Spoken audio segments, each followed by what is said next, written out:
Hi guys, आप देख रहे हैं जीएसटी विद नमन। तो बेसिकली अभी एक रीसेंट एडवाइजरी निकली थी ई वे बिल के रिगार्डिंग। तो उसमें ना काफ़ी सारी क्वेरीज आ रही थी कि लीज्ड वैगन्स का मतलब क्या होता है। तो एक्चुअली आज मैं आपको यही लीज्ड वैगन्स का मतलब बताऊंगा कि लीज्ड वैगन्स का मतलब क्या है। इसका मैं आपको कॉन्सेप्ट बताऊंगा, इसमें आपको मैं इसके बेनिफिट्स बताऊंगा और जीएसटी में क्या इम्पैक्ट। तो सबसे पहले तो हम समझते हैं कि लीज्ड वैगन क्या है। सबसे पहले तो इसमें लीज्ड का मतलब समझते हैं कि लीज्ड का मतलब क्या होता है। लीज्ड का मतलब आपको पता है कि जैसे एक पर्सन ए है, ठीक है। इसके पास एक मशीन है, एक मशीन है, और इसने ये मशीन जो है वो बी को लीज पे दे दी है। लीज मतलब बेसिकली एक तरह से आप रेंटली समझें उसको, कि बी ए को अप्रोच करता है कि उसको ये मशीन चाहिए।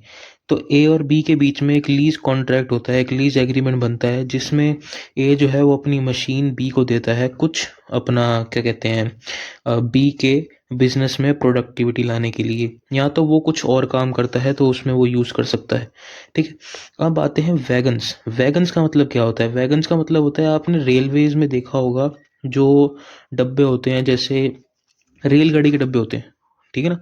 तो रेलगाड़ी के जितने डब्बे होते हैं उसको बेसिकली वैगन्स कहते हैं। लाइक जैसे मान लो जो मालगाड़ी होती है, बेसिकली वैगन्स मालगाड़ी के लिए यूज़ होता है। तो जो भी मालगाड़ी हो गई उसमें जितने भी होते हैं वो सब डब्बे, उसको हम वैगन्स कहते हैं, ठीक है। तो आइए इसको शुरू करते हैं। तो सबसे पहले हम इसमें क्या क्या पढ़ेंगे। लीज्ड वैगन क्या होते हैं, मैंने आपको एक छोटा सा इंट्रोडक्शन दे दिया है। बिजनेस में इसके क्या बेनिफिट हैं, जीएसटी की इम्प्लीकेशन क्या है लीज्ड वैगन की, और बाकी सारी चीज़ों के लिए तो आपको सब्सक्राइब तो करना ही पड़ेगा यार, ठीक है ना। तो आइए शुरू करते हैं। लीज वैगन्स क्या होते हैं, जैसे मैंने आपको बताया था कि रेलवे के वैगन्स, बेसिकली रेलवे के जो डब्बे होते हैं उसको रेंट करा जाता है फॉर गुड ट्रांसपोर्टेशन के लिए। बेसिकली क्या होता है, मान लो मैं हूँ ए, मेरा बिजनेस है, ठीक है। अब मैं रेलवे के पास जाता हूँ, रेलवे वालों को कहता हूँ मुझको 4 डिब्बे चाहिए भाई आपके, मुझको अपने गुड्स ट्रांसपोर्ट करने हैं एक जगह से दूसरी जगह में। तो रेलवे वाले जो हैं वो हमको 4 डिब्बे लीज पे दे देते हैं। इसको ही लीज्ड वैगन्स कहा जाता है, इसी को ही लीज्ड वैगन्स कहा जाता है, ठीक है। नेक्स्ट स्टेप पे आते हैं। अगर ये हम लीज कहाँ कहाँ से करा सकते हैं, एक तो हम इंडियन रेलवे से, एक तो थर्ड पार्टी प्रोवाइडर, कई सारे थर्ड पार्टी प्रोवाइडर्स होते हैं जो हमको डब्बे देते हैं। बेसिकली मैं डब्बे यूज़ करता हूँ, उसको वैगन्स ही कहते हैं, बेसिकली वैगन्स यूज़ करते हैं, ठीक है। अब इसमें कौन कौन सी इंडस्ट्री है जो लीज्ड वैगन यूज़ करती है, बेसिकली स्टील इंडस्ट्री, क्योंकि स्टील को ट्रांसपोर्ट करना एक जगह से दूसरी जगह वाया रेलवे, तो वो रेलवे के थ्रू ही वो डब्बे रेंट पर लेती हैं और लीज पर वो लेती हैं बेसिकली। सीमेंट इंडस्ट्री हो गई, कोल इंडस्ट्री हो गई, एफएमसीजी होगी, और कई सारी इंडस्ट्री होती है, ठीक है। अब आते हैं इसका हम पर्पस समझते हैं। पर्पस क्या है, पर्पस बेसिकली है कॉस्ट इफेक्टिव और timely logistic solution.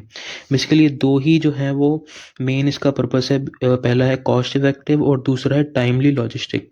Cost effective क्यों है, क्योंकि बेसिकली रेलवेज एक गवर्नमेंट क्या कहते हैं रनिंग अथॉरिटी है, तो कॉस्ट इफेक्टिव तो होगा ही, क्योंकि अगर हम थर्ड पार्टी से लेंगे तो वो ज़्यादा चार्ज कर सकते हैं। लेकिन अगर हम अदर हैंड रेलवे से लें या और कोई गवर्नमेंट ऑर्गेनाइजेशन जो कि थर्ड पार्टी ऐसे ट्रीट कर रही है, अगर हम उससे लें तो काफ़ी ये कॉस्ट इफेक्टिव रहता है, और टाइमली तो होता ही है, आपको पता ही है, ठीक है। और अब आते हैं बेनिफिट्स पे। बेनिफिट्स जैसे मैंने आपको बताया, पहला बेनिफिट यही है। पहला बेनिफिट हो गया हमारा cost effectiveness, like cost savings. कोई भी हमको वैगन्स को बाय करने की कॉस्ट नहीं लगेगी, क्योंकि हम एक तरह से लीज पे ले रहे हैं। एक एक वैगन लगा लो कि कितने का आता होगा अप्रोक्सीमेटली, मुझे पता नहीं है, तो लेकिन मैं 20 लाख का लगा के चलता हूँ। लेकिन अगर आप उधर ही उसको लीज करेंगे तो आपको कम से कम इससे तो बिल्कुल ही कम मिलेगा, बहुत ही कम मिलेगा आपको। आपको इससे कम पैसा देना पड़ेगा, आपको परचेज की कोई भी कॉस्ट नहीं आएगी, ठीक है। दूसरा होता है फ्लेक्सिबल कॉन्ट्रैक्ट्स होते हैं। लीजिंग के एग्रीमेंट्स होते हैं वो कस्टमाइज्ड होते हैं, अपने हिसाब से हम ऊपर नीचे जैसे हमारी सहूलियत है उसके हिसाब से हम इसको ऊपर नीचे कर सकते हैं, ठीक है। तीसरा आ जाता है ऑपरेशन एफिशिएंसी। ऑपरेशनल एफिशिएंसी में क्या है कि ये जो डेडिकेटेड वैगन्स होते हैं वो हमारे ट्रांसपोर्टेशन के डिलेज को कम कर देते हैं, ठीक है ना। समझ रहे हो, जो हमारे ट्रांसपोर्टेशन के डिलेज होते हैं उसको कम कर देते हैं। तो ये तो हो गए हमारे 3 बेनिफिट्स। अब आते हैं मेन जीएसटी इम्प्लीकेशंस क्या है। देखिए, अगर आप इंडियन रेलवेज के थ्रू अगर आप वैगन्स लीज कर रहे हैं तो उसमें 5% के रेट से हमारा जीएसटी लगेगा। वहीं अगर हम प्राइवेट लैंडर्स की बात करें तो उसमें 18% जीएसटी लगेगा। ठीक है। अगर हम इस पे आईटीसी की बात करें, आईटीसी मेरे को पता होगा क्योंकि अगर आप जीएसटी में घुसे पड़े हैं अंदर बहुत ज़्यादा तो आपको आईटीसी के बारे में पता है, ये मैं एज्यूम करके चल रहा हूँ। ठीक है। तो इसमें आईटीसी क्या है, जो बिजनेसेस हैं वो आईटीसी क्लेम कर सकते हैं अगर वो अपने बिजनेस पर्पस के लिए वो लीजिंग कर रहे हैं, पर्सनल पर्पस के लिए नहीं। अपना पर्सनल माल कहीं आप एक जगह से दूसरी जगह भेज रहे हो तो उस पर आप आईटीसी नहीं ले सकते। अगर आप उधर ही अगर आप अपने बिजनेस के पर्पस से एक जगह से दूसरी जगह मान लो स्टील भेज रहे हो, सीमेंट भेज रहे हो इंडियन रेलवेज के थ्रू और प्राइवेट वेंडर्स के थ्रू, लीज वैगन्स के थ्रू, तो तब आप उस पर क्लेम कर सकते हैं हमारा आईटीसी। अब अगर हम इसके और बात करें तो ये ऐसी है। ठीक है। अब ये तो हो गया पूरा का पूरा। आइए मैं आपको बिल्कुल एक समरी बताता हूँ। बिल्कुल एक शॉर्ट वीडियो है ये, और इसमें आपका जहाँ तक अगर मेरे को लगता है कि आपका लीज वैगन का एक छोटा सा कॉन्सेप्ट तो ख़त्म हो गया होगा कि लीज वैगन है क्या।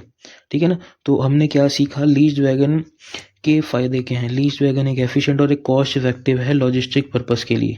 लीज का मतलब होता है एक तरह से रेंटल, और वैगन्स का मतलब होता है ट्रेन के डब्बे, याद रखो आप, जैसे मालगाड़ी के डब्बे हो गए ना वैसे। जीएसटी रेट्स डिफर हो सकते हैं बेस्ड ऑन लीजिंग सोर्स।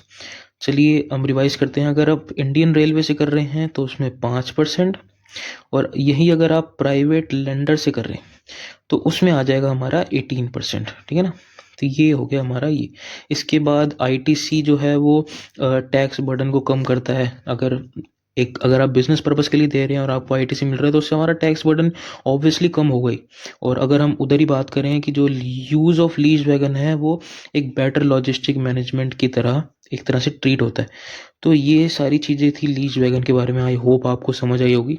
अगर समझ आई होगी तो आप जीएसटी विद नमन को सब्सक्राइब कर सकते हो। आगे ऐसे ही काफ़ी सारी इन्फॉर्मेशन और इन्फॉर्मेटिव वीडियोस आपको मिलेंगी। तो डू लाइक एंड सब्सक्राइब, और शेयर भी करना। जिनको लीज वैगन्स के बारे में नहीं पता उनको अच्छी जानकारी मिले लीज वैगन्स के बारे में। और मैं चाहूँगा अगर आपकी कोई भी क्वेरी होगी तो प्लीज़ मुझको कमेंट्स में ज़रूर बताना। तब तक के लिए बाय बाय।